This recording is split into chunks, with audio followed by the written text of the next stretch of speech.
हाँ, तो आज हम पढ़ेंगे इकारांत स्त्रीलिंग शब्द। इकारांत स्त्रीलिंग अजंत प्रकरण। तो इकारांत क्या होता है? तो सबसे पहले ध्यान देने वाली बात है कि इकारांत, तो जैसा हम पढ़ चुके हैं कि अजंत से तात्पर्य है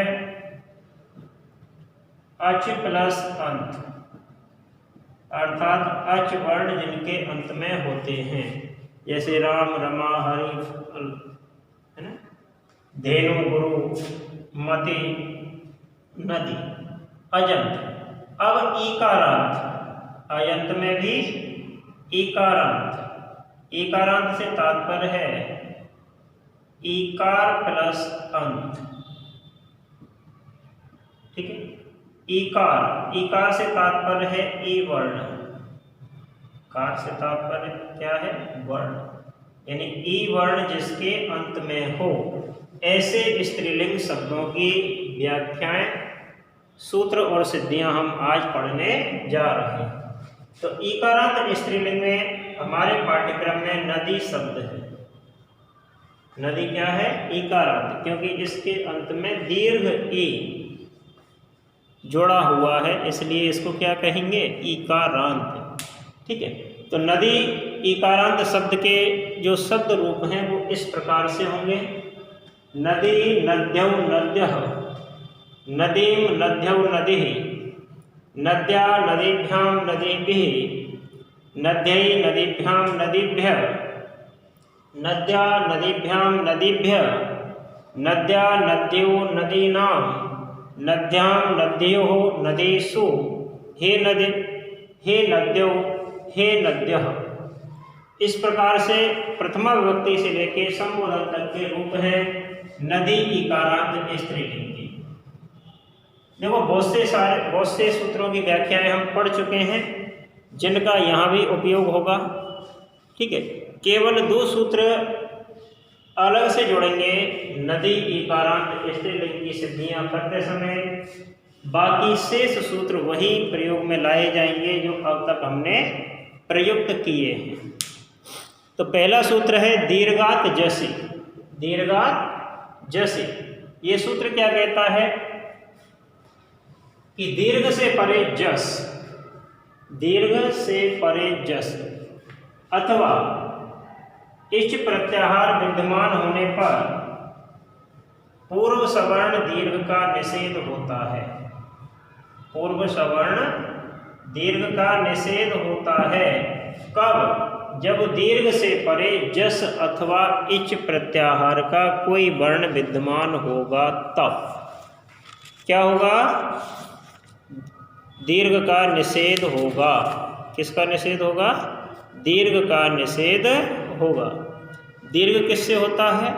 प्रथमयो पूर्व सवर्ण सूत्र से। तो यह सूत्र प्रथमयो पूर्व सवर्ण सूत्र का निषेधात्मक सूत्र है। प्रथमयो पूर्व सवर्ण सूत्र का निषेधात्मक सूत्र है। ठीक। तो कहने का तात्पर्य है कि दीर्घ बात जसी, दीर्घ से परे, अर्थात पहले दीर्घ, दीर्घांत कोई वर्ण हो, क्या हो? दीर्घांत कोई शब्द विद्यमान हो और उसके बाद या तो प्रथमा विभक्ति बहुवचन का जस प्रत्यय, सु और जस। जस किसका है? प्रथमा विभक्ति बहुवचन का।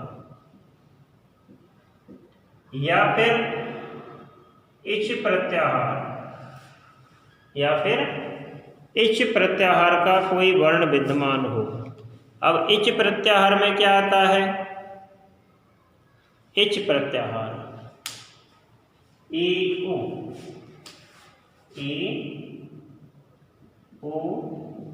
री, लरी, ए, ओ, ऐ, औ। ये वर्ण इच प्रत्याहार में आते हैं। इच प्रत्याहार में क्या आता है? ए ओ रे लरे ए ओ आई और औ। तो इस सूत्र का कहने का तात्पर्य केवल इतना है कि जब पूर्व में दीर्घ शब्द विद्यमान हो और उसके बाद जस प्रत्याहार या इच यानी जस प्रत्यय या इच प्रत्याहार का कोई वर्ण विद्यमान हो, तब पूर्व सवर्ण का निषेध होता है, अर्थात पूर्व सवर्ण दीर्घ का निषेध होता है। अर्थात यह सूत्र प्रथमयो पूर्व सवर्ण सूत्र का निषेधात्मक सूत्र है। आ गया समझ में? इस प्रकार से अगला सूत्र जो इसमें प्रयुक्त होगा वो है यू स्त्रियारव्यव नदी। यू स्त्रियारव्यव नदी। तो इस सूत्र के अनुसार क्या होता है कि ईदंत और उदंत, ईदंत से तात्पर्य है ईकारांत, ईदंत से तात्पर्य ईकारांत और उदंत से तात्पर्य है उकारांत। ईकारांत और उकारांत तो आप भली भांति समझते ही हैं कि जिस शब्द के पीछे दीर्घ ई की मात्रा होगी उसे क्या कहेंगे? ईकारांत। और जिस शब्द के अंत में दीर्घ उ की मात्रा होगी उसे क्या कहेंगे? उकारांत या उदंत। तो ईदंत और उदंत नित्य स्त्रीलिंग शब्द नदी संज्ञक होते हैं। तो कहने का तात्पर्य है कि यह सूत्र संज्ञा विधायक सूत्र है, नदी संज्ञा करना इसका काम है। यह कैसा सूत्र है? संज्ञा विधायक सूत्र है। तो इस सूत्र के अनुसार ईकारांत और उकारांत शब्दों को, यानी ईकारांत दीर्घ ई की मात्रा वाले और दीर्घ उ की मात्रा से अंत वाले केवल स्त्रीलिंग शब्दों की, कैसे शब्दों की? केवल स्त्रीलिंग शब्दों की। तो ईकारांत और उकारांत स्त्रीलिंग शब्दों की नदी संज्ञा होती है। जैसे नदी प्लस डे, तो नदी प्लस डे इस स्थिति में इसकी नदी संज्ञा। नदी संज्ञा कब करनी है हमें? जब डित प्रत्यय हो। डित प्रत्यय का मतलब है चतुर्थी पंचमी षष्ठी और सप्तमी विभक्ति का एक वचन का कोई प्रत्यय विद्यमान हो, तब हमें नदी संज्ञा करनी है। क्योंकि नदी संज्ञा करने से कुछ सूत्र और प्रयोग में लाए जाते हैं जिनकी हमें आवश्यकता होगी शब्द को सिद्ध करने के लिए। तो इस प्रकार से ईदंत और उदंत नित्य स्त्रीलिंग शब्द नदी संज्ञक होते हैं, अर्थात इस सूत्र से ईकारांत और उकारांत स्त्रीलिंग शब्दों की नदी संज्ञा हो जाती है। तो नदी शब्द के प्रथमा विभक्ति से लेके संबोधन तक रूपों को सिद्ध करने के लिए हमें इन दो अतिरिक्त सूत्रों की ही आवश्यकता होती है।